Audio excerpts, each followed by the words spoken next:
126 Middle Avenue, 4th floor, downtown Elyria. These are public meetings, and as always, you are invited to attend.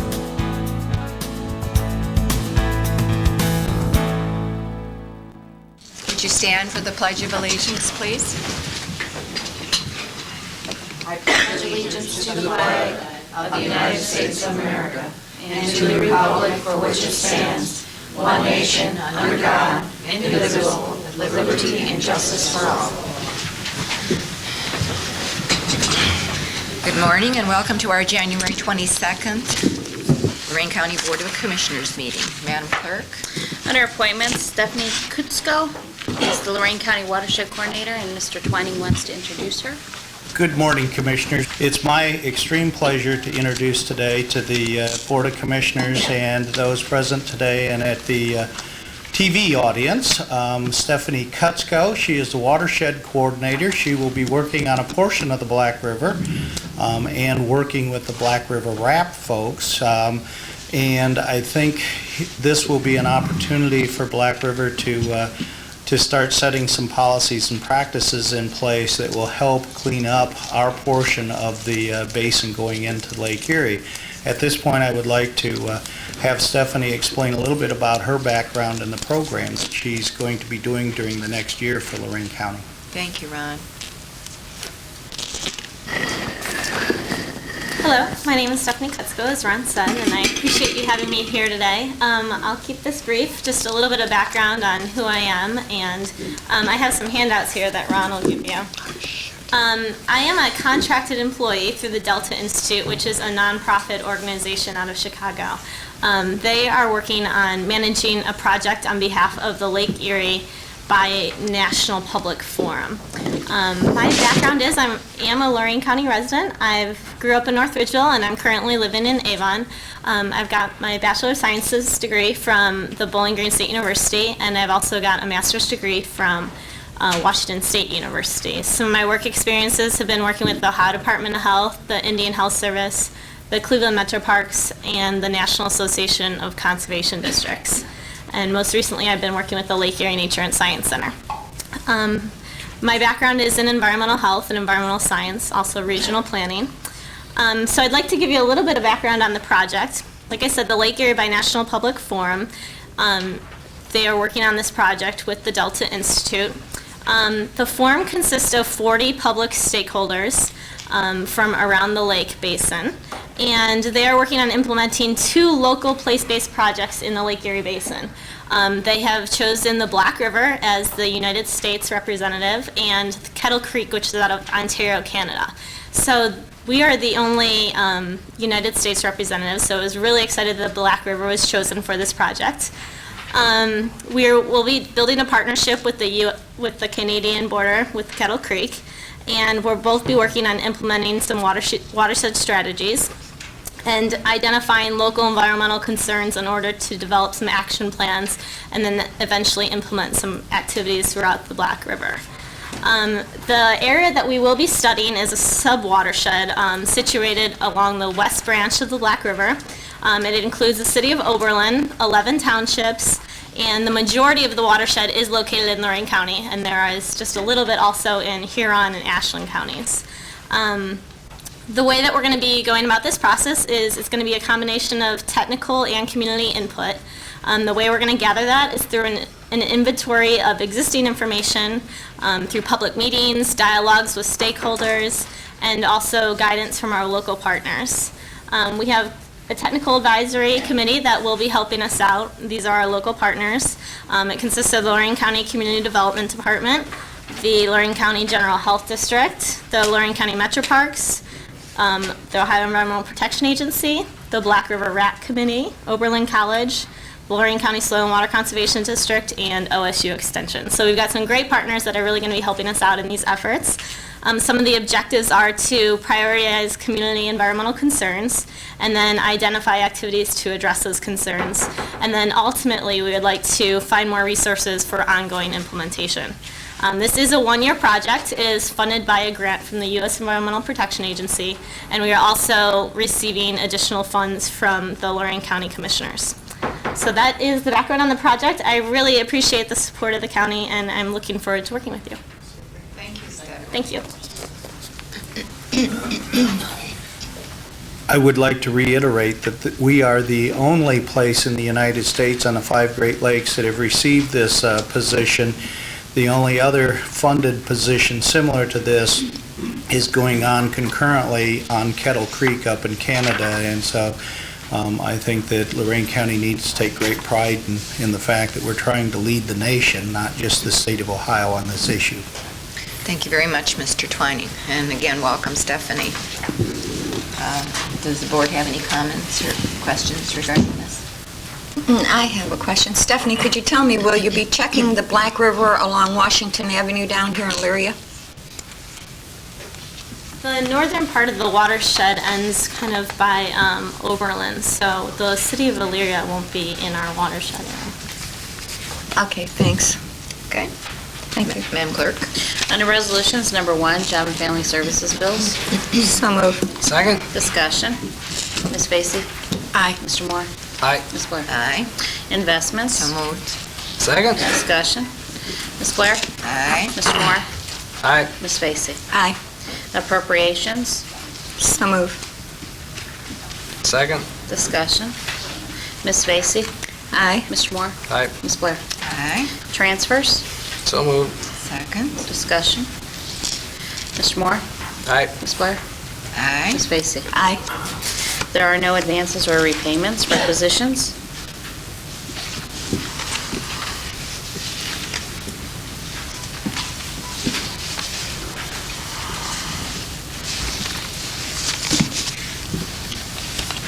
No motion? Oh, no, what'd you say? I'm sorry. Oh, requisitions? Oh. So moved, but I have some exceptions. 012, 014,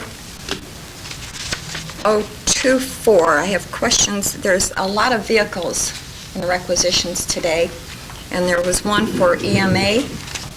How many do they now have? There's only 3 employees there. The vehicle for EMA is a replacement vehicle for the Suburban out there. Suburban has about 115 or 20,000 miles on it. We talked about replacing it last year, and we budgeted for it this year to replace that Suburban.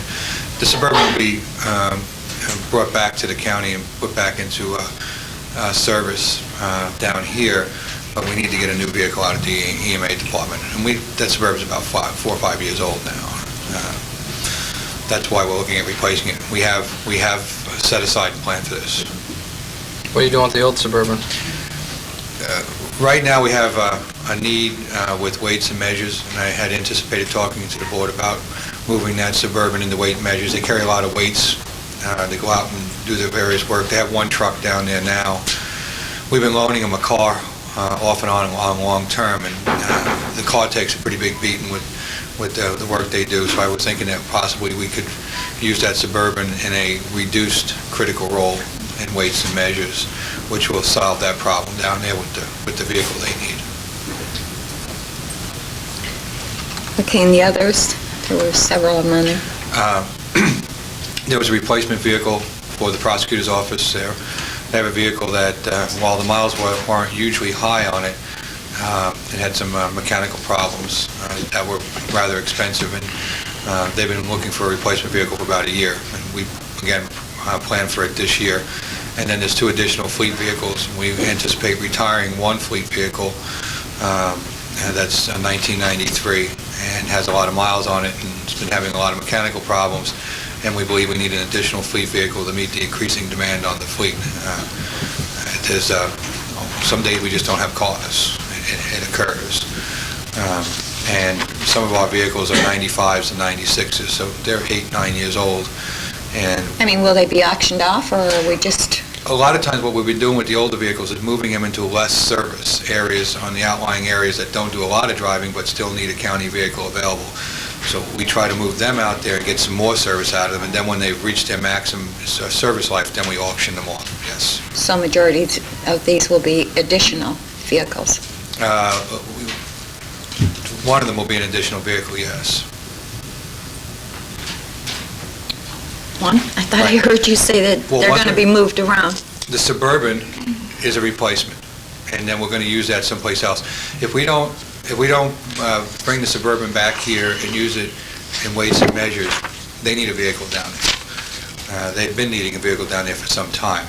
We purchased a truck for them about 3 years ago. That was last year we purchased one. It was an Explorer for weights and measures. I thought so too. Well, I was told the Explorer wasn't being used in weights and measures. I didn't think it would, that's why I didn't support it, but I thought that was the argument when the auditor came in. Right now, it my sounds like you heard understanding that, too. from having dialogues with that department is that they have a Dodge Dakota that they're using in weights and measures, and they've been using one of our fleet vehicles on long-term loan to accomplish the weights and measures. Yeah, Dodge is a good name. So, we've loaned them a truck from maintenance before, we've loaned them vehicles from the fleet long-term before, so we need an additional vehicle there. Prosecutor's vehicle is being a replacement vehicle because the one that they have is mechanically too expensive to fix. And that's per the garage. We have the paperwork from the garage. And the 2 additional fleet vehicles that we're requesting, we will retire one vehicle from the fleet and add the additional vehicle to the fleet. Now, once we add the additional vehicle to the fleet, we're going to take one of the 96s and roll it out to one of the outlying departments. We don't have a vehicle out at the Record Center currently. We have an older vehicle out at Children and Family First and Workforce Development. We need another vehicle out there. We haven't had any older vehicles to move out there for in and about travel because we've been running them through the fleet. So once again, once they get a little bit up in miles and age, and we don't feel comfortable with them going, on very long distances, we move them out to the people that just use them locally. So if they break down, it's not a huge issue for us. But the thing is too, Jim, we do loan our vehicles out when they're needed to other departments. Yes, we do. Like the Record Center. How often do they need it? And I hope that they don't bring these vehicles home. None of our employees bring vehicles home except an EMA. It's the only authorized. I also have a list that I'll be giving to the commissioners on who's taking vehicles home in the county, so that you're aware of other areas where vehicles are going home because you're responsible for the insurance and the risk management of those vehicles. I have a new list. We put it together last week, and you'll be getting that circulated to you. But they don't need a vehicle very often. That's why we're able to use vehicles that are 8, 9 years old and have high miles on them because they just have to go in and about for local county business. By the time we auction off a car, the car's really not worth buying because we really run it into the ground. We get maximum potential and use out of that vehicle. Okay, and the next, I'm glad you're here, Dan, because I think I saw on there where Lorain City Health Department was $60,000, their allocation this year. I thought the plan called for $50,000 per health department.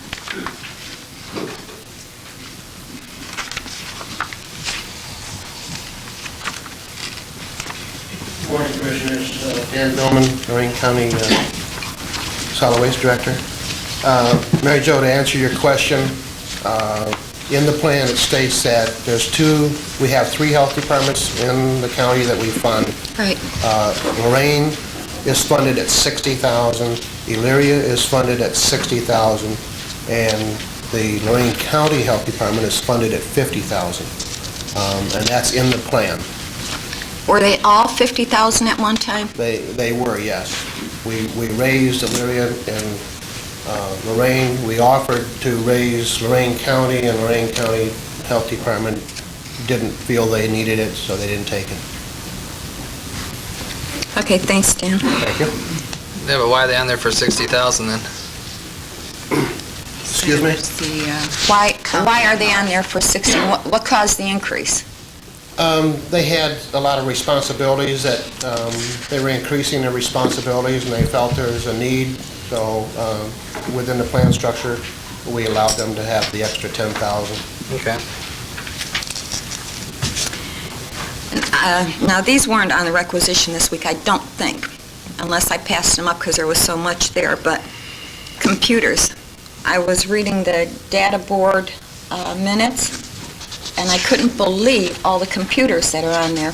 And some of those only appeared to me that they're like 2 years old. And I think we should really review that, or have somebody review those computer purchases. The data board minutes are simply the data boards agreeing with the type of purchase that the department is recommending. I understand that, Jim, but I'm hoping I don't see all those purchases on requisitions. Well, I'm assuming that you will. At that point, you'll make a decision on whether you want to approve that requisition or not. I don't have the ability to tell people not to put a requisition in from these departments, Commissioner. You have the ability to disapprove I understand that, but somebody should be reviewing these to let us know if they're actually needed. I mean, a 2-year-old computer doesn't seem to me like it's ready to be tossed aside or put someplace else when it might have life right where it's at. I agree. I don't know. Anyway, that's where I stand with those computers. Okay, so what's the motion, Madam Clerk? I There's have, only, On Requisition 01304, Johnette Jackson just gave me a 01 what? 013, 013? yeah, for Murphy Brothers fixing a damaged car, 95 Chevy Caprice. There was some additional body work to be done, so instead of $2,147.85, she said it's increased to $2,570.76. She just got a fax over from them just about 5 minutes ago. Commissioners, when we sent that vehicle out for repair, we were aware that there may be some unidentified damage once they take fenders and so forth off the vehicle. So this is not an uncommon occurrence. Okay, only would have you a have a motion. motion? What's the exceptions on the motion? Just 12, 14, and 24? 014, and 024. Is that the only? Correct, Mary Jo? yes, 3 numbers? right. Was Chamber of Commerce taken off? Oh, that was for last year, right, John? I was going to ask. Yeah. I was going to ask the county administrator to talk about 14 regarding, since there's no date on the Chamber of Commerce, if you could explain that. The Chamber of Commerce payment for $25,000 was the final installment based upon last year's resolution to fund the Chamber. There was some concern because a decision had been made, but the issue had not been further reviewed for consideration for 2004. No money was encumbered to pay that purchase order, so I have Transfer, requisition, something? an appropriation here to pay the $25,000 to the Chamber. Once again, this is the final installment. What we did over the last 2 years, most of these outlying agencies that we support, we pay them quarterly, then we pay them at the end of the quarter when they invoice us. So this invoice came in after we closed out the year, so this is for an obligation from 2003. Okay, thanks. That's all I have, Madam Chair. Okay. Now, Well, you made a motion with I only several have a motion. exceptions. Right. Okay. There's no second. I don't know, if I make a second, I got exceptions, so. Well, so maybe we need to list your exceptions as well, and then we'll sort through them and... Oh, okay, I'll confuse it then. Okay, then Well, it's already confused.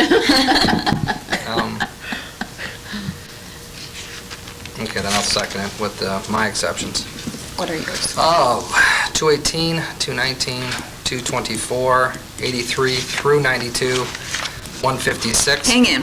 Wait a minute. 134. You're going too fast. I know. 218, 218. 214, 214, 20 minutes about it. 218, 219, 224, 83 through 92, 156, 134. That's my second. Okay, what are they? No, now it's discussion. Yeah, Okay, well, what are they? Clerk? Thank you, okay. No, I just 218, 219 is solid waste dollars being used for advertising. That's about $8,800. I'd rather see go into a place than radio advertising. That's all, just a personal issue. 224 is $50,000 to accounting, Saringer. I believe that should be RFP'd. I don't think that should just be sent out. Number 83 through 92, I believe that too should be RFP'd out. That looks too political for me. What were those? 83 through 92 in the auditors. Sales reviews. Sales reviews. Oh, okay, I yeah. believe that should be bid out. I think. Were they? Maybe they were. I don't think so. 156 was $1,000 for the dog pound. My recollection was I thought we put that on hold. Jim advised me that was a bill for, Last year. that was already done. I thought we had it on hold. But anyway, and 134 is the $772,000 for Justice Center furniture. I'd prefer to see a little bit more detail on how much we're using and how much we're not using. How much of it is being taken over and how much is not. I'm prepared to dialogue on it if you... Well, I just listed everything out, the bullet points, so. Go ahead, Jim.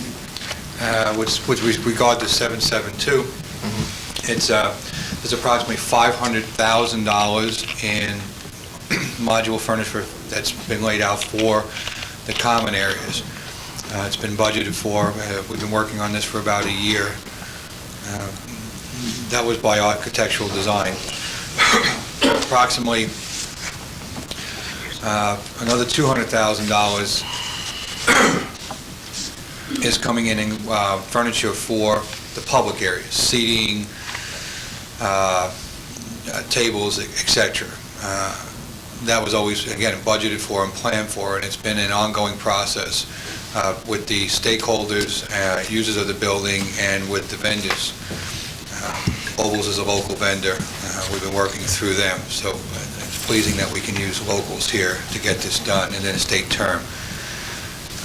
We've wrestled with this for about a year because we were having a hard time staying on the budget, and we had to keep going back several times, and we've shaved and carved and manipulated, and we've got it under the budget numbers barely of where we need to be. That's all been planned for in the FF&E. Now, as far as what the departments are taking with them, they're going to have to take a lot with them, because we're outside the modular furniture and the public area furniture. We're not buying a lot of office furniture. We have a little bit of slack in some of the other budget lines, and we may need to take a look at that. But they've been buying them all. But Some of the requisitions coming through, we've been buying Justice Center furniture. Domestics has been aggressively buying furniture and storing it for their move to the Justice Center when they've had a little bit of extra dollars. There's some departments that haven't had a little bit of extra dollars and haven't been able to do that. We're working on a move-in plan right now. I thought it was, monumental getting the building up. The move-in plan is going to be every bit as difficult as getting the building up, and we're working on that now, and within the next 2 weeks, we'll be starting to sit down with the stakeholders of the building and looking at move-in issues with them, and then we're going to formulate a plan and bring it back to the Board of Commissioners. It's going to have to be a seamless move on some ends. We'll be staging it in about 5 different stages. We'll need moving companies, recognizing that we're not buying a lot of new data equipment, a lot of new phone equipment, so we have to move that equipment from this building and other buildings into that building. We have to have it ready to go fairly seamlessly. Phone numbers have to be programmed. We're not changing people's phone numbers. That would cause another nightmare in the county. But with regard to the furniture, no additional personal office furniture at this time is included in this quote. This is simply the public areas and the modular furniture, and also this courtroom furnishing in here. There's like tables for attorney-client meeting rooms and so forth. And we still have yet to resolve the issue on getting the public seating in the courtroom, the benches. We haven't resolved that yet. So right now we don't have that issue. So there's going to be some additional cost on top of this. Well, we have money budgeted for that issue. We've set aside funds for that, and we're trying to get those benches procured locally. There's a company that makes them here in Lorain. We just haven't been able to get within the price range that we feel comfortable with to get that done. We bid it once. We weren't satisfied with where the bids came in. They were over estimates, and we're trying to work to keep the work locally. But if we can't do that, we're going to have to go to rebid. We're getting pressed for time on that issue, so I will be addressing that pretty rapidly. I'm wondering if students from JVS couldn't help us out, because they actually did this. These are pretty, these are milled, they're very large. While clearly I like working with JVS, I wouldn't recommend it for this type of scale project. We need a lot of these. We're talking about $200,000. Well, we're talking about $100,000 worth of benches that need to be procured. They're pretty much like church type seating. But we can look at it, but right now we don't have a lot of time. with that. There might not be enough. Well, again, and this is all within, we're pressed, but it's all within the budget constraints that we've been told to operate under. But some of the ward work, we might be able to talk with JVS and see if they could help us out. It would educate their students, and I know they have professionals that work with the kids. Sure. Might help, I don't know. It's a thought. And with regard to the dog pound, this is just an old bill. It didn't get paid. We occasionally come across some of these old bills. This was prior to the board putting a hold on the Pooch Parade. We had dialogue in this room, and I don't think that there was real confidence that we were producing any desirable outcomes from spending that money on the advertising on the Pooch Parade. I don't know why this bill wasn't paid. I can't explain it, Commissioners. It just showed up here, and it needs to be paid. It's a service rendered, and we're obligated to pay it. I don't know any other way of explaining it to you, but I do recall that we did put a stop to this, and we did not go forward after the board made a decision not to. And it wasn't a unanimous decision. It was quite a bit of discussion on it, but that's the issue. I think the other stuff with RFPs the Commission Moore mentioned, that's for the board's consumption, not mine. Okay, now, what do we do here, Madam Chair? We've got a motion with some exceptions and a second with more. Well, I think that we'll just have to call the roll, and those who Go from have there. those, pardon me? And go from there. And go from there. Okay. Mrs. Vacy? Aye, with the exceptions that I noted. Mr. Moore? Aye. My exceptions. Ms. Blair? And I with no exceptions. Travel expenses? Also move. Second. Discussion? Yep.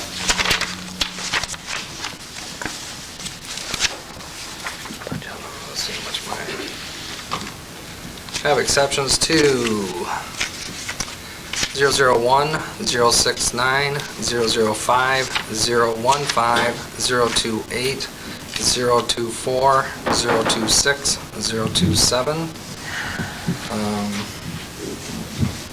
These are just requests. These are just requests, correct? Yeah, right. Okay. I think the one that, I think I talked to Jim earlier on 005. He said that was supposed to be pulled. Which one is it? And Howard. I asked that those be pulled for further review. I didn't look at the sheets when they came back up because it was a short week and I wanted to get them to the Commission, but on the initial drafts, I had pulled those and I was a little surprised to see it had gone back in. Okay, so that's 005-4. So 005 is to be pulled then? Off here? Temporarily, until I look at it further, please. So A we're lot all... a lot of those are requests that may not be used to. Right. Okay. That's all. Would you like to elaborate on the rest of them? They're just open, well, let's see. They're just open purchase orders. Oh. Commissioner Vacy's for you want me to list them all off? 1,500. Yes. Mhm. Commissioner Blair, 2,000 for the first quarter. Deanna Hill, $306 for some classes. Glenn, Community Development, $245 to go to a seminar. I believe Butler, I'm not too sure on that one. It looked like it was for a seminar. Jim and I were looking at that. Which one was that last one, please? 024, and then 026 was, I believe, some seminars for the treasurer, I believe. It's, So, I looked at all, there were some others that I had problems with, but unfortunately, it's not general fund money, it's state funds coming into Job and Family, so, but this is general fund money here, so. Yeah, I can explain mine. I'm on I'm the not- State Association, and I think you know that, and the National Right. Association. Yeah, I'm not, And I go to Columbus maybe 2-3 times a month. And they have conferences, and I think it's really beneficial to the county, because I know personally I've saved hundreds of thousands of dollars by going to these conferences and being part of the state and national associations.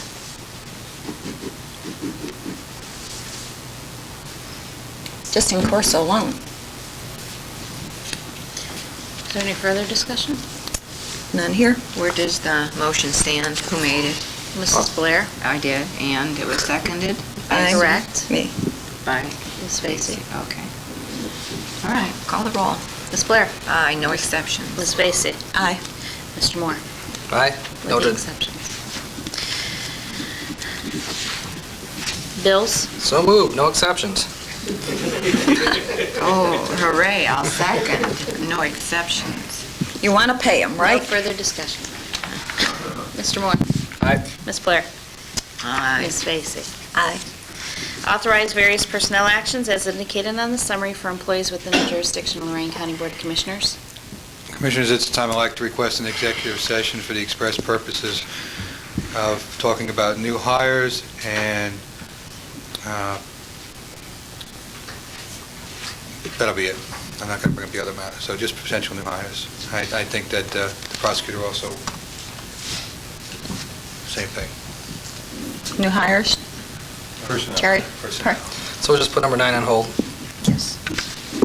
Okay. Under the Commissioners, number 10, amend Resolution Number 03103 adopted February 13, 2003, approving pursuant to ORC 1901.31A and based upon a recommendation from County Auditor and Prosecutor, effective January 26, 2003, the county will no longer pay their 2/5 share for more than one bailiff for each municipal court.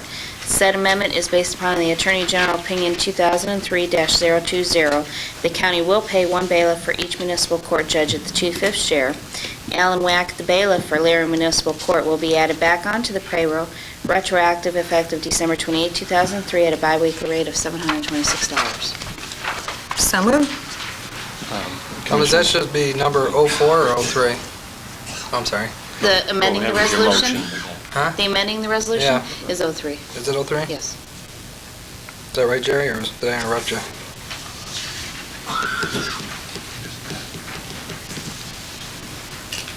I didn't mean to interrupt you, Jerry. I'm not sure what the correct you're asking what the number of the resolution is? No, these are just correct dates, correct? Correct. Oh, Okay. yeah.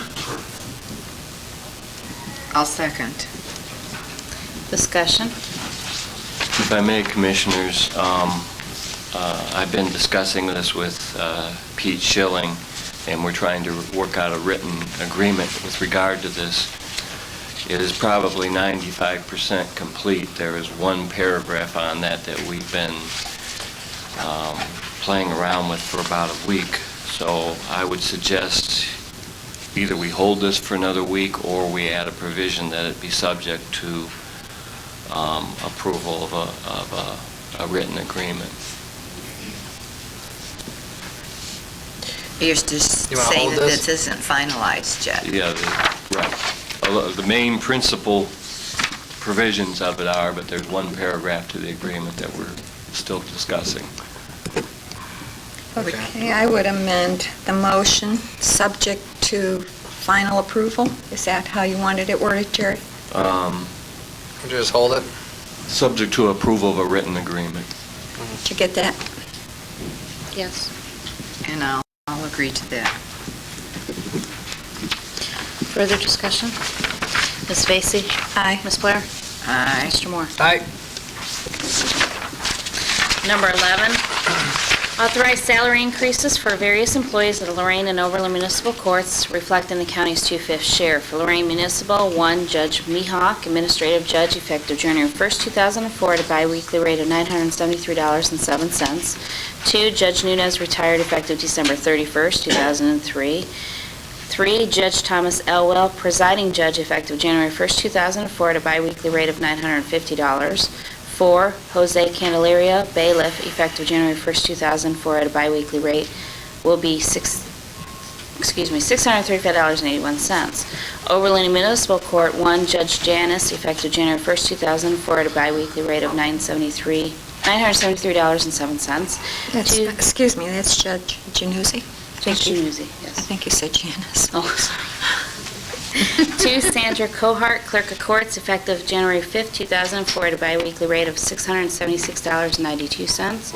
3, Sue Smink, bailiff, effective January 5th, 2004, at a biweekly rate of $476.92 to $491.23. And Martin Conray, the magistrate, and Linda Kelly, the Clerk of Courts, retired January 2nd, 2004. So moved. Second. Discussion. Mr. Moore? Aye. Ms. Blair? Aye. Ms. Vacy? Aye. Number 12, authorize annual compensation for law directors prosecuting violations of state law in municipal courts for the year 2004 in compliance with ORC 1901.34C as follows. For Lorain and Elyria and Overland is $10,000 each. North Ridgeville and Amherst is $7,500. Avon Lake, Avon, Sheffield Village, and Sheffield Lake is $5,000. South Amherst and Wellington is $2,000. Kipton, Rochester, Grafton, Vermillion, and LaGrange is $1,000. And pursuant to Resolution 99-973, attorneys who elect to receive payment directly will be compensated in the amount 10% lower than the amounts herein authorized. Said reductions reflect additional costs being borne by the county. Also move. Second. Discussion. Ms. Blair? Aye. Mr. Moore? Aye. Ms. Vacy? Aye. Amend Resolution 03-929 adopted December 18, 2003, authorizing various salary increases for employees at the Lorain and Elyria Municipal Courts reflecting the county's 2/5 share. One to Donald J. Rothgary, Elyria Municipal Clerk of Courts, effective January 1, 2004, with the biweekly rate increase should read $1,366.33 to $1,372.42, not $1,341.69 to $1,366.33. Stephen Bancek, Lorain Municipal Clerk of Courts, effective January 1, 2004, with the biweekly rate increase should read $1,366.33 to $1,372.42, not $1,341.69 to $1,366.33. Thomas Borowich, the bailiff at Lorain Municipal Court, the longevity pay biweekly rate increase was previously incorrect and should read $667.85 to $677.35, not $667.85 to $709.39. Good job with all those figures. You didn't mess them up. So moved. Second. Discussion. Ms. Vacy? Aye. Mr. Moore? Aye. Ms. Blair? Aye. Approved Lorain County Board of Commissioners meeting minutes and waive the reading of the same for November 6th, 13th, 18th, 20th, and 25th. So moved. Second. Discussion. Ms. Blair? Aye. Mr. Moore? Aye. Ms. Vacy? Aye. Approve and enter into extending agreements between Lorain County Board of Commissioners and political subdivisions or various Lorain County agencies participating in the county's joint self-insured health care plan, effective retroactive to January 1st, 2004 through December 31st, 2006. So moved. Second. Discussion. Ms. Vacy? Aye. Ms. Blair? Aye. Mr. Moore? Aye. Approve and enter into contract with Medical Mutual Life Insurance to provide the county life and supplemental insurance policies to employees effective February 1st, 2004 through January 31st, 2006, with a 30-year renewal option. American General never responded, but there were 3 other proposals received. Medical Life will guarantee a 2-year rate and will save the county approximately $50,000. So moved. I'll second. Mr. Cortez, do Discussion. you want to comment on this? It was a pleasant surprise that we were able to gain a rate that was even more aggressive than the one we had 3 years ago, given that we had some experience losses, unfortunate experience losses in this end of our self-insured pool. My understanding is that we've gone from 18.5 cents per thousand down to 16.5 cents per thousand, which is a very, very aggressive rate. I was initially concerned that somebody may be trying to purchase our business and thereby ratcheting us up real quickly in subsequent years, but we were able to gain a 2-year contract with a 3rd year not to exceed lock. It's a very good deal for the county. We'll save approximately $50,000 a year in the premium. So in these tight budgetary times, we obviously can use the savings. So a good job to our benefits department, the people that worked on this. I'd just like to bring this up for a thought, but what do you think about allowing the employees to be able to purchase additional coverage at their expense? Employees that would like to. Well, I think it's an excellent idea. 2 years ago, we implemented the supplemental spousal child programs to allow employees to buy small blocks of life insurance for their families. I think it's the maximum is $20,000 and $5,000 or $10,000 for each child at a very aggressive rate that other people you couldn't get outside the group. So that program has been moderately successful. Unfortunately, not as many employees that I thought would avail themselves to it did. But there's more and more people are coming on board all the time with that as they see the benefit of that. Right now, with the cost of life insurance out there, the group could negotiate a contract for additional blocks of insurance. I believe we can get a very aggressive rate. The good part about that is anybody buying that way would be part of the pool group, so the rates would be for the pool and not individually rated. So therefore, everybody would get a benefit by purchasing that way and bring the cost down for everybody. We could take a look into it. Yesterday, I walked across the hall and I ran into Yasmin from MMO. She's our representative. She just happened to be in talking to our benefits people. And I had some very quick dialogue with her and asked her, pursuant to our earlier discussion, we had a brief discussion on this issue too, to take a look at that issue and bring back some data from their actuaries to see if they would be interested in developing a program for the employees. So we'll be bringing you back. Jim, I'd like for you to explain a little bit too about how this only lasts. In other words, if an employee quits or they leave for any reason, that this only lasts to that point, and then after that they can purchase? Right, we have conversion. Obviously, this is employer-provided insurance for the employee. Should the employment relationship end, we don't continue to pay the insurance premium at the end of the month. So if somebody leaves at the beginning of the month, they're covered to the end of the month. Thereafter, we have a conversion privilege where they can continue to pay for the insurance on their own. However, they would have to pay the prevailing rate that the company was charging for that type of insurance outside the group rate. They would not get the group rate. Now, that's a negative. The positive is if somebody leaves because they're in an unfortunate situation where they're ill or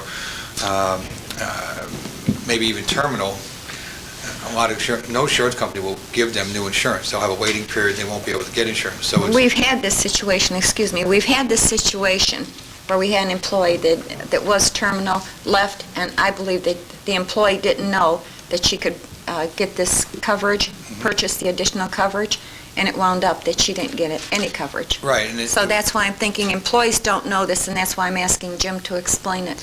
Right, and it was even a little sadder in that case because for the few months before the person became deceased, she was able to get a waiver of premium for disability where the company didn't even charge her a premium for it. And for various reasons, the insurance wasn't sought after the employee left employment. And we're getting notices out. We got the books out.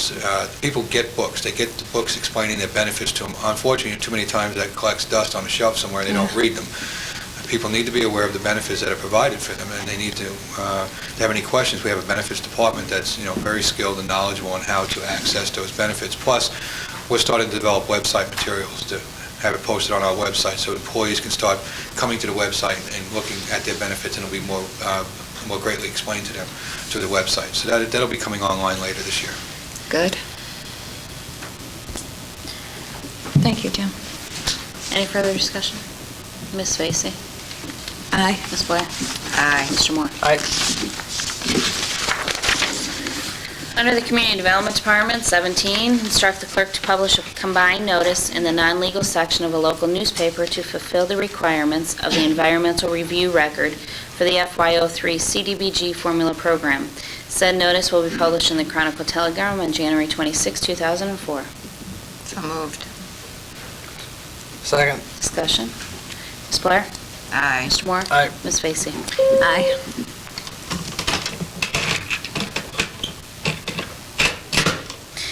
Instruct the clerk to advertise notice for the first public hearing for fiscal year 2004 CDBG grant formula applications.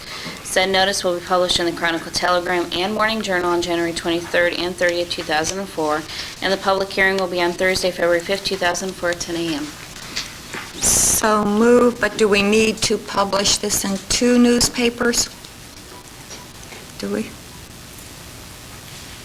It's the pleasure of the commissioners. I'll second. We were planning to do that just in the one. That's all we're required by the state. In the past, we've done it in 1. Past, we've done it in 2 papers. So it's the pleasure of the board. I would personally like to see it done in 1. I don't know why we would have to have the additional expense. I don't know how my colleagues feel. Well, We'll just pick which paper's harassing us the most and not give them money? Is that how we're gonna do it, or? No, you shared one, the above one has the Chronicle, give this one to the Journal. that's your pleasure. Yes, The mover, yes. Mr. Moore, you agree, Pat? Which one's this one, under the Journal? Yes, she said Okay. that. I'll second with the amendment. All right. From now on, I think we're taking turns. Mrs. Vacy? Aye. Mr. Moore? Aye. Ms. Blair? Aye.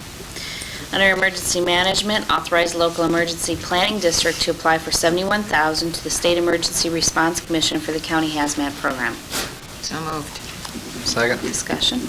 Ms. Blair? Aye. Mr. Moore? Aye. Ms. Vacy? Aye. Under Golden Acres, approve change order number 1 to the Birch Building Company, Lorain, Ohio, in the amount not to exceed $2,205 for the work performed at the Golden Acres County Home, third floor roof replacement project. This will be paid from account 26001-3501-440401 capital improvements. So moved. Second. Discussion. Ms. Vacy? Aye. Ms. Blair? Aye. Mr. Moore? Aye.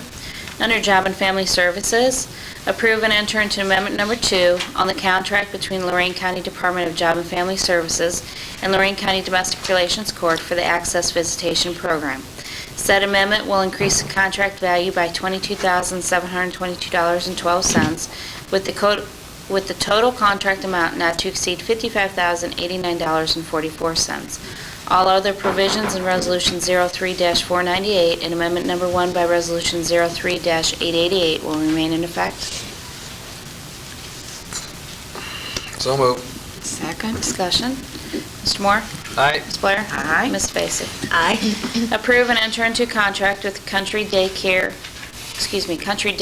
Daycare Center for Lorain County Department of Job and Family Services, effective February 1st, 2004 through December 31st, 2004. The maximum amount reimbursed for a child enrolled in a child care center is based on state reimbursement ceilings, which are set for the age of the child and the amount of time the child attends the center. Authorize Mary Lou Golsky, Director, to execute on behalf of the Commissioners with the prosecutor's approval as to form. So moved. Second. Discussion. Ms. Blair? Aye. Ms. Vacy? Aye. Mr. Moore? Aye. Approve and enter into 4D purchase of service contracts between Lorain County Child Support Enforcement Agency and Lorain County Prosecutor's Office, Clerk of Courts and Domestic Relations Court Juvenile Division, effective retroactive to January 1st, 2004 through December 31st, 2004, as follows. Prosecutor's Office non-federal matching funds is $193,135. Federal matching is $374,910.82, for a total of $568,045.82. Clerk of Courts non-federal matching funds is $29,869. Federal matching is $57,981, for a total of $87,850. For domestic relations, non-federal matching funds is $215,905, with the federal matching is $419,111, for a total of $635,016. So moved. Second. Discussion. Ms. Vacy? Aye. Mr. Moore? Aye. Ms. Blair? Aye. Under the revolving loan fund, reappoint Stephen Wright as a member to the revolving loan fund effective January 22nd, 2004 through December 31st, 2004. So moved. Second. Discussion. Ms. Blair? Aye. Mr. Moore? Aye. Ms. Vacy? Aye. Under the Safety Committee, amend Resolution Number 99-268, adopted April 15, 1999, adopting bylaws for Lorain County Employer-Employee Safety Committee, and Resolution Number 03216, adopted March 20, 2003, authorizing various employments. Said amendment will reflect bylaw change as follows. 1, under the composition will include 14 members rather than 13. And under A, 4 members under department head or designee member rather than 3. Said amendments will update and readjust members to committee as follows, effective January 1st, 2004. Under the elected officials or designee will include the prosecutor rather than MRDD. So 1 will be engineer designee William Neal Duffy. Under sheriff will be the designee Tim Mahar, so that has changed. And under prosecutor will be designee Cindy Costello. The department head or designee will include MRDD under this category. 1, EMA Director Thomas Kelly, designee Carolyn Hanaho. 2, Children's Services Don Starrett, Auditor Rosemary Worth, designee Jean O'Donnell, and MRDD Ann Finley, designee Norman Schneider. So moved. Second? Discussion. Ms. Vacy? Aye. Mr. Moore? Aye. Ms. Blair? Aye. Under the Solid Waste Management District, instruct the clerk to seek RFPs from bidders for a one-day household hazardous collection for the year 2004 with 3 one-year options. Said notice will be published in the Chronicle Telegram and Morning Journal on February 5th and 12th, and bids will be opened on February 27th at 1 p.m. in the Commissioners' Public Hearing Room. So moved. Second. Discussion. We're going to go with both papers? No. Anybody got a coin? We're 1-1. I'll go with the Chronicle on this one since we're splitting them. The last one That's the Journal, Chronicle, Journal, now the Chronicle. And we'll have to keep track of this from here on out, because next week it might be another one. Is that okay? Yes, we'll do it with alternating newspapers. Okay? Ms. Blair? Aye. Ms. Vacy? Aye. Mr. Moore? Aye. Workforce Development, approve and enter into a memorandum of understanding between Lorain County Board of Commissioners, Lorain County Workforce Investment Board, and the Employment Network Partners to provide Lorain County one-stop access to a continuum of services that meets the needs of job seekers, workers, and employers in the region. The MOU is effective retroactive January 1st, 2004 until June 30th, 2005. So moved. Second. Discussion. Mr. Moore? Aye. Ms. Blair? Aye. Ms. Vacy? Aye. Under Children's Services, authorize various personnel in the Lorain County Children's Services Department to utilize their Shell Oil Gasoline Credit Card not to exceed $200 and the agency's MasterCard not to exceed $2,500 for the year 2004, and employees will be listed in the resolution. So moved. Second? Discussion? Ms. Blair? Aye. Mr. Moore? Aye. Ms. Vacy? Aye. Under Domestic Relations, approve the request of Lorain County Domestic Relations Court Juvenile Division to receive funding from the various foundations. 1, Home Depot Foundation, the amount of $20,000. This grant money will be used for the first-year cost of contracting the services of a case manager through Catholic Charities Lorain County to implement the expansion of the existing Lorain County School Attendance Program, and no local cash match is required for this grant. 2, U.S. Department of Justice in the amount of $250,000. This grant will fund specialized community control officer salaries, sex offender evaluations, and 90-day placements in Lorain County Detention Center through the court's juvenile sex offender program. The 25% cash match required will be fulfilled through in-kind services provided by Lorain County Domestic Relations Court. So moved. Second? Discussion? Yes. The first-year cost, is this a first-year program? Is there anyone here? Eric's here. Good morning, Commissioners. My Good name is morning. Eric Ponzi, P-O-N-Z-I-E, I'm Grants Manager with the court. In regards to the Home Depot grant, are you talking about that one? Yes, Home Depot. Yeah, that's a one-year grant. As far Is as this the first year of this program? Yes, it is. Okay, what happens after this? Who funds it, or what happens? Basically, the court is going to take up any costs. The court will pick up the cost, Yes. it won't come out of general fund? No, not to my knowledge. Okay. Thank Anything you. else? Thank you. Ms. Blair? Aye. Mr. Moore? Aye. Ms. Vacy? Aye. Under the engineer, authorize Lorain County engineer to proceed by force account for normal and general maintenance and repair during the year 2004 on county roads for the safety of the traveling public. So moved. Second. Discussion. Ms. Blair? Aye. Ms. Vacy? Aye. Mr. Moore? Aye. Authorize the posting of load limit signs that state weight limit reduction by 25% on various county roads for the thaw and moisture period in accordance with ORC Section 5577.07, effective February 1st, 2004 through May 1st, 2004. So moved. Second? Discussion. Ms. Blair? Aye. Mr. Moore? Aye. Ms. Vacy? Aye. Instruct the clerk to schedule various public hearings to be held Thursday, February 26, 2004 for various subdivisions in Lorain County to approve detention basins and outlet maintenance costs to be placed on permanent county maintenance. Notice will be published in the Chronicle Telegram on February 5th and 12th, 2004, and letters will be sent to property owners on February 4th, 2004. Hidden Oak Subdivision, Columbia Township, Rich Barron Developer.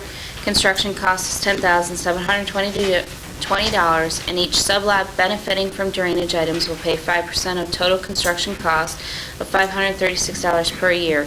The hearing will be held at 10:15 a.m. Meadow Ridge Subdivision, Columbia Township, Rich Barron Developer.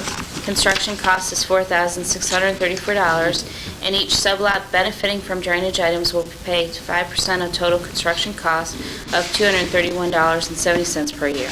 This hearing will be held at 10:20 a.m. Cobblestone Subdivision 1 and 2, Columbia Township, Dave Gill is the developer. Construction cost is $34,000, and each sublot benefiting from drainage items will pay 5% of total construction cost of $1,700 per year. This hearing will be held at 10:25 a.m. Ravine's Edge Subdivision 2, Carlisle Township, Scott Dillon is the developer. Construction cost is $47,600, and each sublot benefiting from drainage items will pay 5% of total construction cost of $2,380 per year, and this hearing will be held at 10:35 a.m. Finnegan Farm Subdivision, New Russia Township, Scott Dillon is the developer. Construction cost is $36,480, and the 30 sublots and 4 abutting that benefit from the drainage items will pay 5% of the total construction cost of $1,825 per year, and this hearing will be held at 10:45 a.m. Okay, who does this one go to, the Chronicle or Journal? Says the Chronicle. What was the last one? Well, I put it in there because that's where the people live. It would be the Projects are Chronicle. located in Yes, it would be the Chronicle. Okay, so moved. Second. Discussion. Ms. Vacy? Aye. Mr. Moore? Aye. Ms. Blair? Aye. Approve and enter into subdividers agreement between Lorain County Board of Commissioners and Lorne Albert of EFT Inc. for Hope Court Subdivision, Carlisle Township. $941,868 has been placed in escrow by the developer with Northern Savings and Loan Elyria to cover 100% of the county's engineer's estimated construction costs and inspection fees based on the engineer's estimate of cost of improvements furnished. The county prosecutor and county engineer has reviewed and recommends approval. So moved. Second. Discussion. Ms. Blair? Aye. Mr. Moore? Aye. Ms. Vacy? Aye. Under the prosecutor, designate Judith M. Norris, Administrative Assistant to Lorain County Prosecutor Jeffrey Manning, as the person to sign various OCJS quarterly subgrant reports, as well as any communications regarding the grant and its management during the grant. So moved. Second. Discussion. Ms. Blair? Aye. Mr. Moore? Aye. Ms. Vacy? Aye. Under the Sheriff, approve and enter into Amendment Number 2, Maintenance Agreement with Open Software Solutions, Inc. for computer maintenance for the Sheriff's Department's computerized booking and record system. This agreement will be effective retroactive January 1st, 2004 through December 31st, 2004, at a cost of $24,480 to be paid from Contract Services Account 15101-2301-450101. So moved. Second. Discussion. Mr. Moore? Aye. Ms. Blair? Aye. Ms. Vacy? Aye.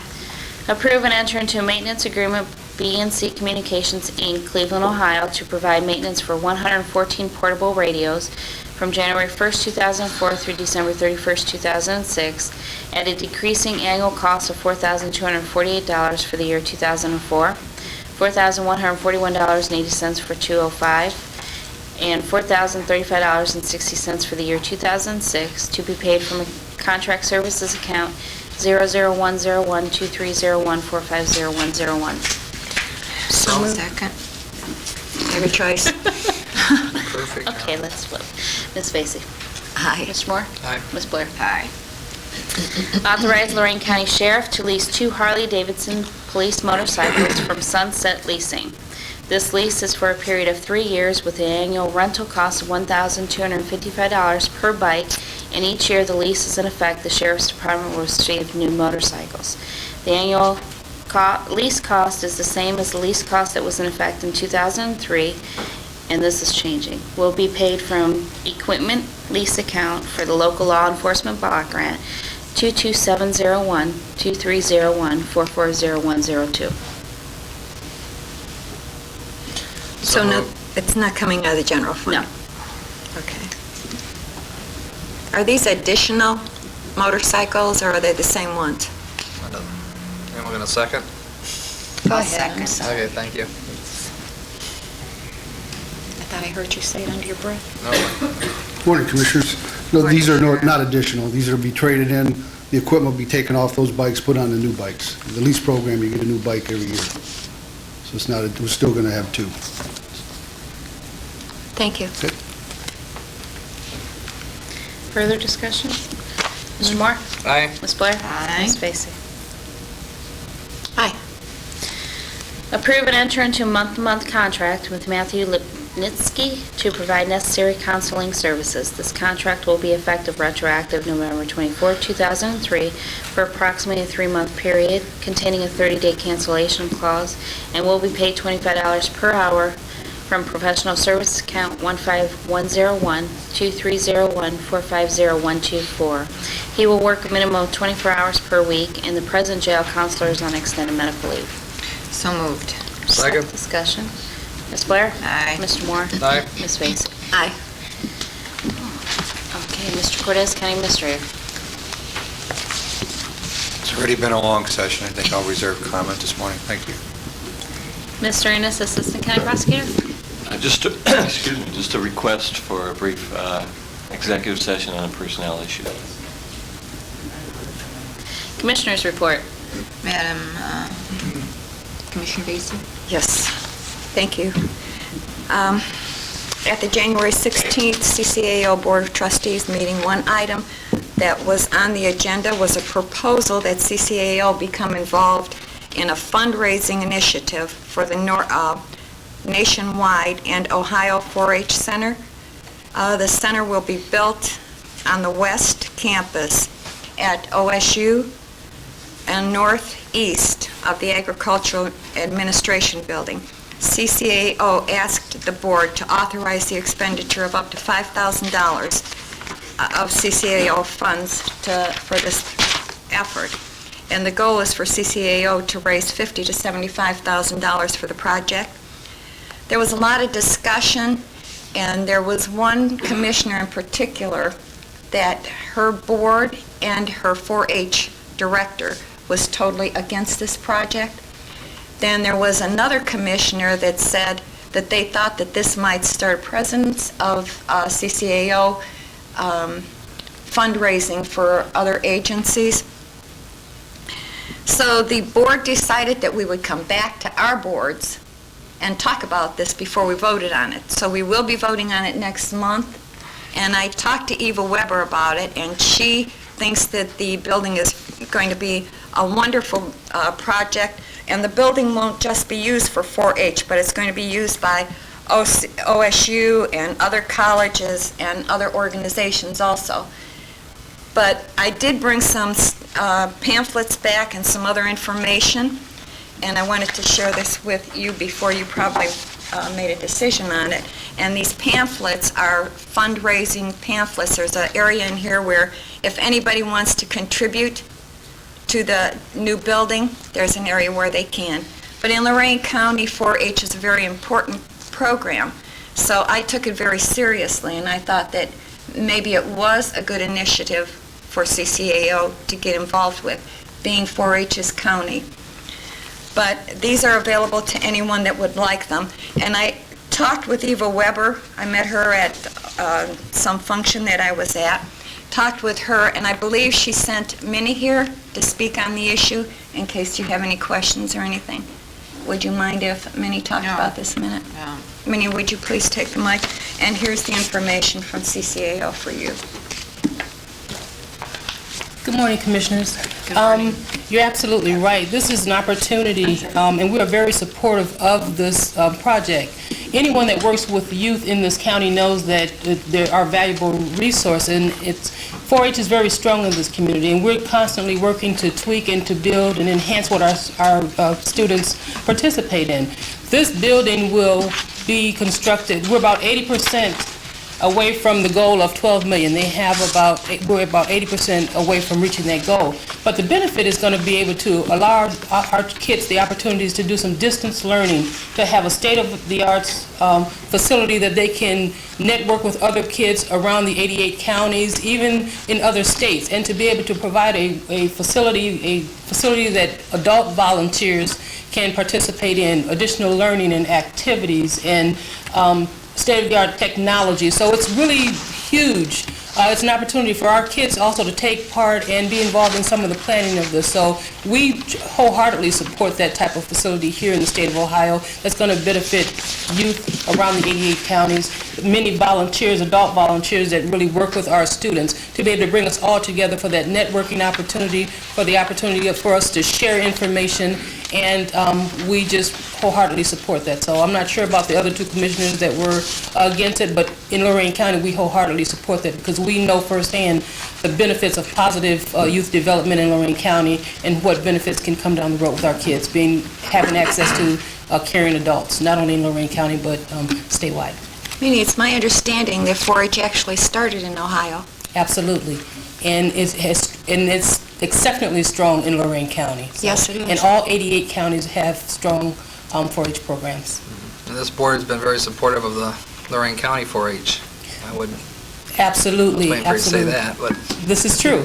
And I'm new to 4-H this year. I'm one of the agents that is with 4-H this year, but the huge impact that you can see, and we're furthering that by stretching out. You know, there's been a perception that 4-H has been rural and it's closely tied to county fair, but it's even deeper than that. Now urban programs are being implemented, kids all over. We often read about the things that our kids are involved in the community, and we have to make an opportunity for our kids to have positive access to education, caring adults, and 4-H is a great avenue or vehicle to make sure that that happens. We do have one commissioner on the board of trustees at CCAO, spoke very, very highly of 4-H, and he said if he wasn't a commissioner today, he would still be involved in 4-H. He's been involved with 4-H since he was a child, and he spoke very highly of it. But I think the board really is going towards CCAO getting involved in this program. But when the one commissioner spoke up, we just thought that we should bring it back to see how our colleagues felt. Well, I spoke a little bit about the 80% that has been raised so far, Yes. and that's been raised by private donations and citizens. So citizens realize that we have to have a place that our kids can grow and excel in, and so we too here in Lorain County support that type of fundraising or activities because it's going to benefit kids here in Lorain County, but the entire state. But I'm more concerned with what's happening in Lorain County and how we can make sure that our kids have access to the best that's out there for them. And so anything that we can do to further that, that's what we're trying to do. So we appreciate you bringing that. I think you've been doing a good job. I've always been a supporter of 4-H in Lorain County, but I would not be in support of using our general fund money to go to a CCAO event to do something down in Columbus. No, So- I think you're misunderstanding. CCAO will put up $5,000 of CCAO funds to Right. start this. Then CCAO is going to go out to other organizations, nonprofit, vendors. profit businesses, whatever, to raise $50,000 to $75,000. So you're not asking for 5,000 from us? Oh, no, We're this not is asking for coming from anything. CCAO funds. Okay, that's the way I heard it, so I thought, I'm uh-oh. sorry. Right. However, if there's private citizens that want to contribute, Exactly. if anything goes down to Columbus, it's in the name of Lorain County, and we still would get credit for having Right. supported that. That's So- why I brought these back. These are for anyone else that would like to contribute to the project. But they're talking about $5,000 coming from what? CCAO funds. They're the dues that everybody pays? Well, yeah, that's why we're bringing it back to the State counties, assessments. and they need our approval. Okay. Can I say one final word, is that 4-H, you can really look at the difference from kids that's been part of 4-H, and you can watch them and track them through their adulthood. You get a lot of folks that finish with 4-H, and they come back and become adult volunteers. And I think it's so important to be able to practice what you preach and to be able to participate and give back as a result of you having been served through the 4-H program. So we appreciate your support. Thank you. Thank you. Do you want to give me an okay? How do I vote when I go down there, or do you want to wait until you study this a little further? Commissioner Moore? How do you want me to vote when I go down there? I wish you'd asked me that earlier when we vote on other things. Oh, get out of here. You want to wait, This would be a lot think easier to about get it? things done. No, I don't think I'd be in support of that. So. You're not supporting it? No. Commissioner Blair, what do you want me Not to do? support 4-H, but I don't think they should get involved in that. Well, let's just leave it lay for now then. Okay, will you put it on the agenda for next week, please? Is that okay? Yes, thank you. Then they also asked me to bring this book back to the county, because when we're at the conference, they forgot to give it to Lorain County. And I don't know if this should go to Ron, or if it should stay here. It's the Railroad Crossing Safety in Ohio. It's a handbook for railroad crossing. Where does it go? Do you want to keep it at the Commissioner's office, or give it to Ron? I think Mr. Twining has a nice library that he's developed. This is yours, Ron.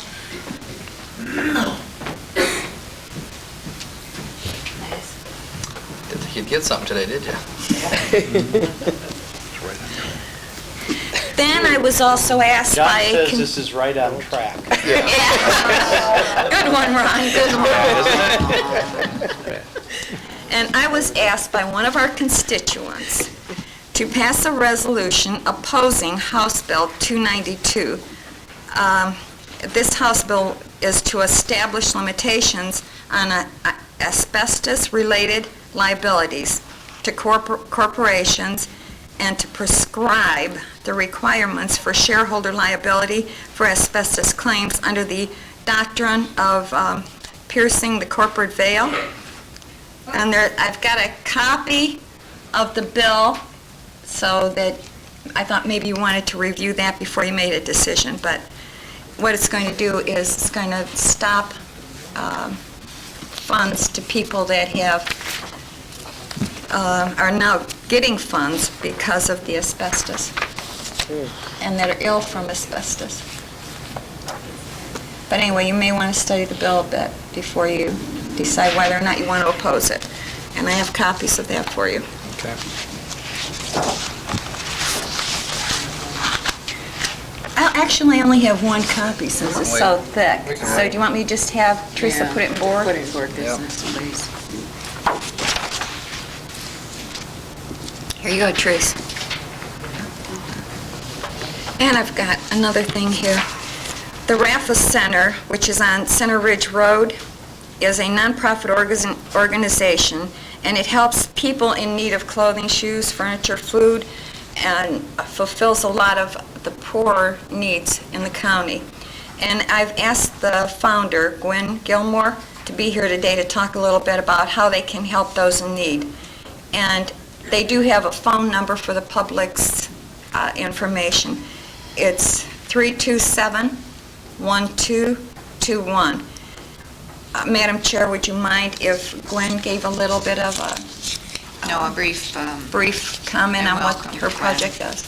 Good morning, Commissioners. Thank you for allowing me to be here. I just want to say to all of you, we've been working with various organizations in Lorain County, providing food, clothing, child care needs, car seats, all kinds of items for those who are homeless and destitute.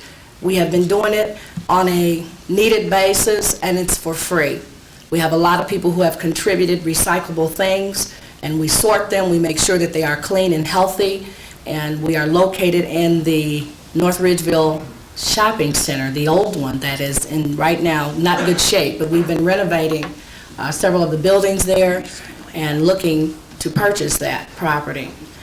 We welcome your assistance in any way, and any organizations that might need help, you can call us.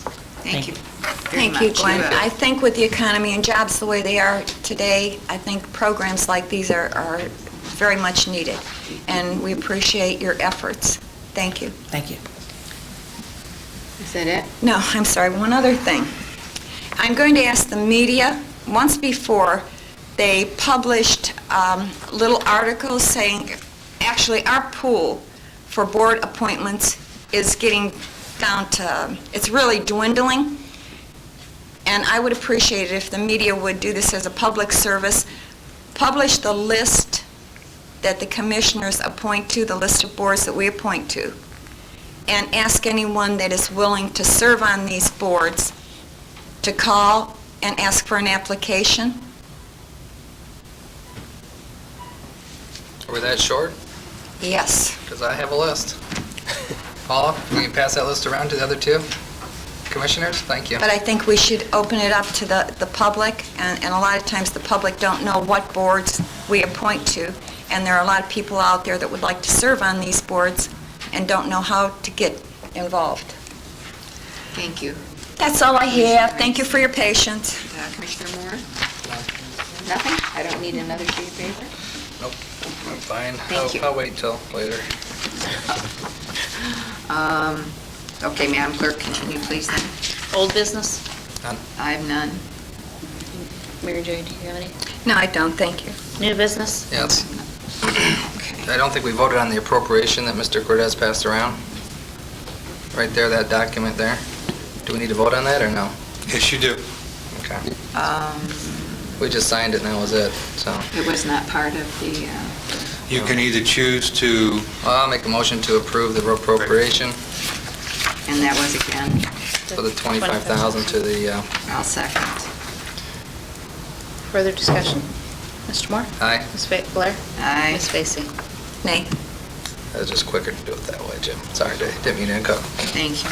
Thank not you. how we get to, once we get there. That's to make sure that is for the ending of '03, correct? Invoice for fourth quarter of '03. Okay, thank you. Anything further? Nope. None. Board correspondence? Move the reading of the waives. Second? Discussion? Ms. Blair? Aye. Mr. Moore? Aye. Ms. Vacy? Aye. We are on page 7 of 7 for public comment. Public comment? We have a large audience here today. If there's anyone who wants to speak to the board, I would ask that you observe the 3 minutes, give your name and spell it for the viewing audience. Good morning, Bob. Robert K. Schlery, Ohio. 8 C's. I used to think the first 2 are the most important, but possibly the last 2 are.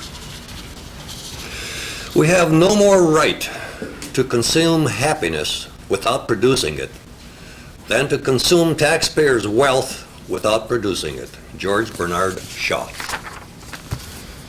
I don't know why everything has to be backdated as far as pay goes. I personally, if I wasn't making enough at a job, would leave and apply elsewhere to get that extra money.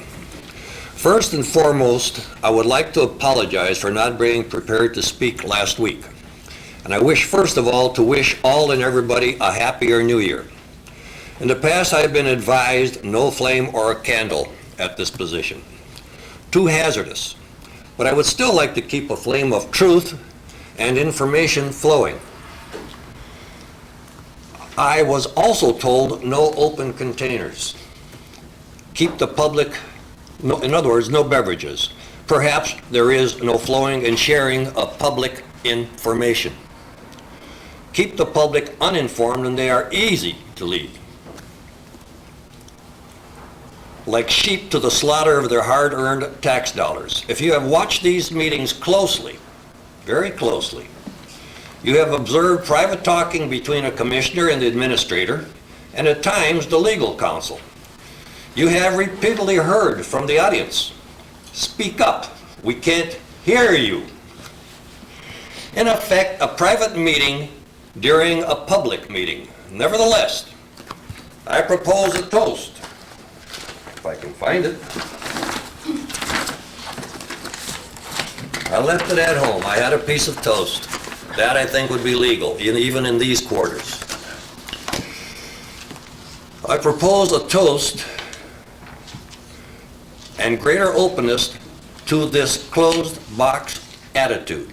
Towards these goals, I would like to propose that the president sit next to the secretary. Sometimes there are things on the agenda to add. There's information they have asked from the secretary. This would make it much easier. The vice president would sit next to the president, followed by a man no longer running for office, but a man who gives of his time and business experience. Remember, not even the richest man can buy time. Thank you for your services rendered and to come. I wish to propose a tighter hold on spending. Read the newspaper. The newspaper said we hope to have more funds because we're going to run a little shy. We hope that funds might increase. I propose no more spending like a drunken sailor. Perhaps you have read of the new red and yellow license plates. Do we need to put them on publicly owned vehicles? I understand at least one individual with a DUI has been seen driving a county-owned vehicle. Does or will that drive up liability insurance cost? Remember, if you insist on staying in your box so that others might not know what you are doing, the truth will out. There is more light outside the box. Still staying inside? Remember, even a turtle goes nowhere unless he sticks his neck out. Thank you, Bob. Good morning, David. Morning, Commissioners. David Ashenhurst giving advice, Oberlin. Happy New Year to all. Thank you.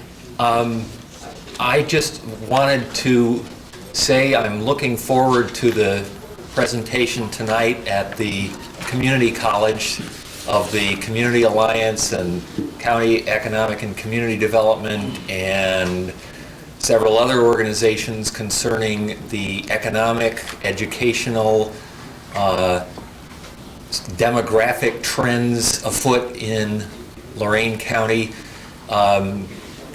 With the new 2000 census data being presented, I think, and analyzed in some forms, I really look forward very much to that presentation.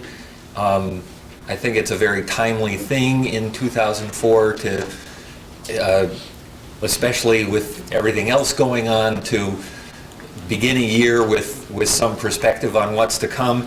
And I also just wanted to advise that you may have heard something on the radio about a new organization called Greater Ohio. They had their kickoff in Columbus on Tuesday. I was there. The director of that is a man named Gene Krebs, who I understand is both a former county commissioner in Preble County and is also a former state representative. It's an organization where there are about 30 similar organizations around states regarding sprawl, land use, and some other related things that have been of interest to this county and these commissioners. Number of people made presentations. Larry Long of the County Commissioners Association of Ohio said a couple of very interesting things, which it seems to me also gives some context to the kind of discussion that's going on tonight. First, he said that Ohio is the state with the most acreage, not percentage of acreage, but the most acreage in metropolitan statistical areas of 150,000 people or more in the country. We have 16 MSAs of 150,000 or more, which means of that level of population density, we have more land than California or any other state under those conditions. He also said that we are one of only 3 states with more than 50% of our total acreage in productive farmland. So as a result, we both have more counties with sprawl pressure and more land by percentage in productive farmland of any state in the country. The beginning of the year is also when the new Crane's Book of Lists comes out, and they have a whole lot of lists in there which are very interesting. They also have some information in little pieces that's not on their index but is also interesting, and one of them in there is the number of acres of the Cleveland area counties that have farmland, and Lorain County has the most farmland of any county in northeast Ohio. These things, it seems to me, provide a really interesting context to what's going to be discussed tonight.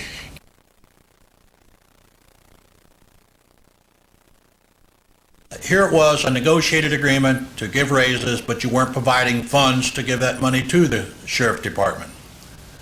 And I thought, well, if you're going to do this with this, we have other labor agreements throughout the county.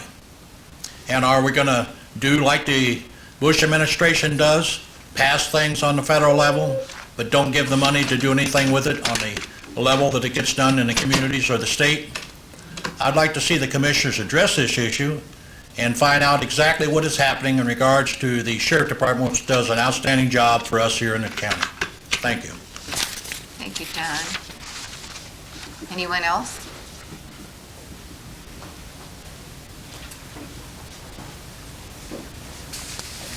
Elizabeth Rummix, RUMICS Oberlin. First, what is this meeting at LCCC tonight open to the public, and what time is it and where?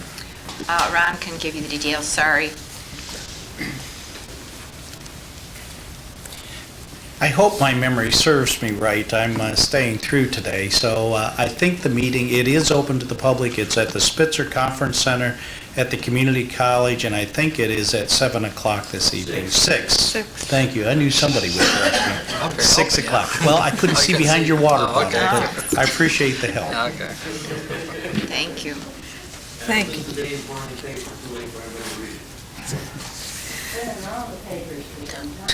It depends on which day. Yeah. Well, time she goes after him instead of us, you know. That's known as communication, I think.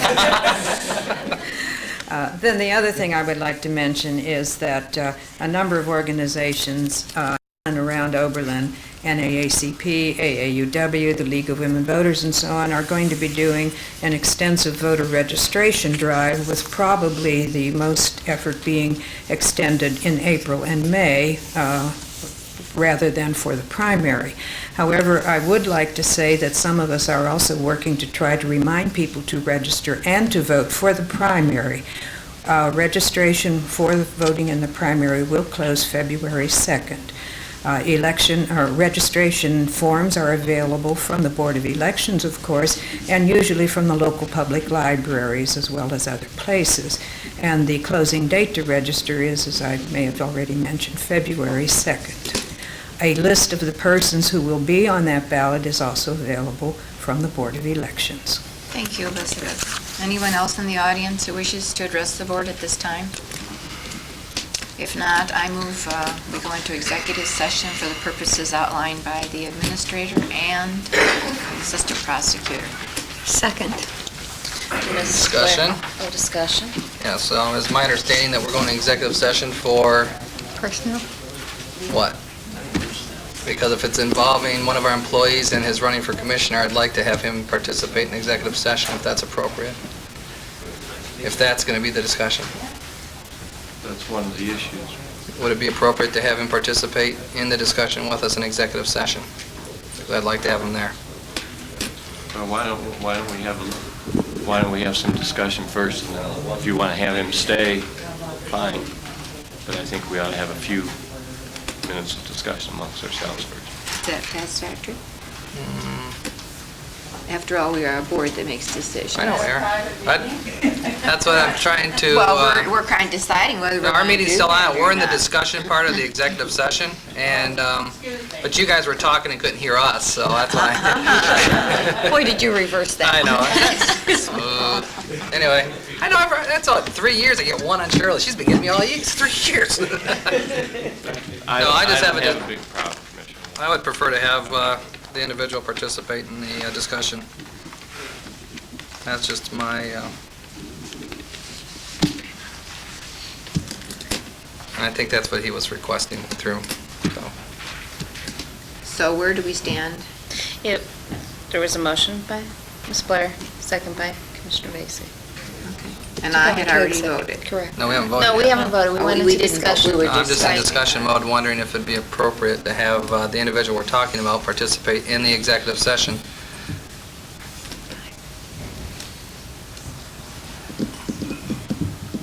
Just asking the other, I guess Jerry said it doesn't matter, it's up to the three of us. I don't see a problem with it.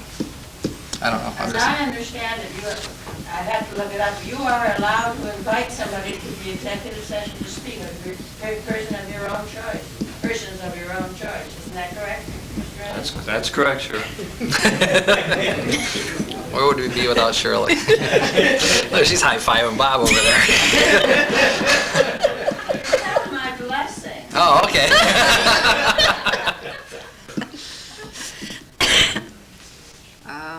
If that's your wish, I will accede to that. Can we discuss that first, so then we can finish the other executive session? That's fine. Okay, thank you. Is that okay with you, Mary Jo? Exactly what are we doing, having him in from the start? Because I'm hearing Jerry say he would like some discussion with us and then invite the employee in. So what are we doing? It doesn't matter, because in fact, I've already had a discussion with that employee and told him what I'm going to talk to you about, so it doesn't really matter. So it's no big secret. So I think what David wanted to start with, that issue and not the others, whatever they Yes, I might be. understand. then But ask- do you then want we the can ask- employee to come in at the beginning, or Correct. do you want to discuss it between us and then have the employee come in? I'd rather the employee come in. Let him come Are in, you agreeing, and we'll ask him to leave. Leave when we're ready. To go on to other issues, okay? Correct. Mrs. Blair. Aye. Ms. Vacy. Aye. Mr. Moore. Aye. Thank you.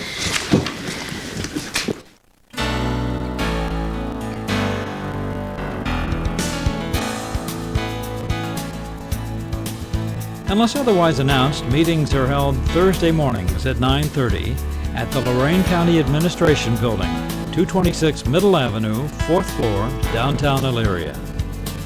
These are public meetings, and as always, you are invited to attend.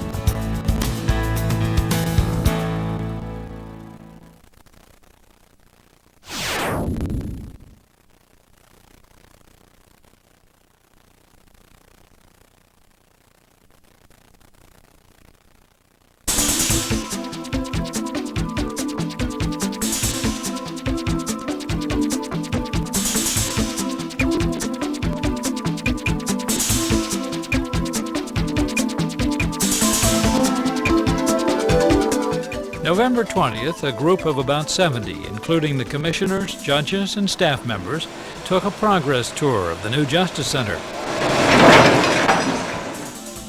The building is scheduled to open summer of 2004.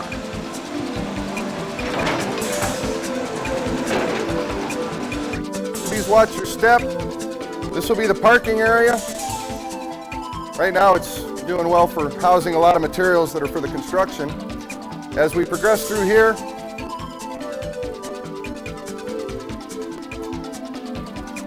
this will be the secure sally port area. All prisoners will come in, the vehicles, they'll go into this area, the doors will come down, it'll be totally secure. From here, the prisoners will enter the holding facilities. This is a secure corridor. Upon call, the prisoners will be transported to either the secure elevator at this end of the corridor or the secure elevator at that end of the corridor. From there, they'll go up to their secure holding cells on each courtroom floor. Right now, we're going to enter the holding facilities. The main room that's the center, the island, is the control room. All operations of the secure facilities will be through this room.